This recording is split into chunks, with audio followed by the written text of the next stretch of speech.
কি শখের কাজ বুঝতে পারছি, আজান দিচ্ছে কাজ চলতে থাকবে। এই যে কাশি 118 দিন পর আজকে ধান কাটলাম।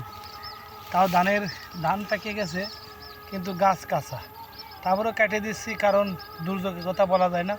এটা বিলির ভিতরে বৃষ্টি হলে পানি বেঁধে যাবে। আরও লাগেছে কারেন্ট পোক, জ্বালা কি একটা, কারেন্ট পোকের জন্যই আরও বেশি জ্বালা। তারপরে দুর্যোগ স্বাস্থ্য আছে, আবার লোক পাওয়া যাচ্ছে না, একা একা কাটতেছি। ছোটো ভাইরা হেল্প করছিল সকালে, লাগে 1 খণ্ড কাটা হয়ে গেছে। ইনশাল্লাহ কালকে কাটা হয়ে যাবে। এবারে বান্দার কাজ দেখা যাক, আল্লাহ ভরসা। আমার ভিডিও ম্যান তো চেনেন না আপনারা, আমার ভিডিও ম্যান কিন্তু আমার নিজস্ব লোক, আমার পরিবার। তা ভালো থাকবেন সবাই।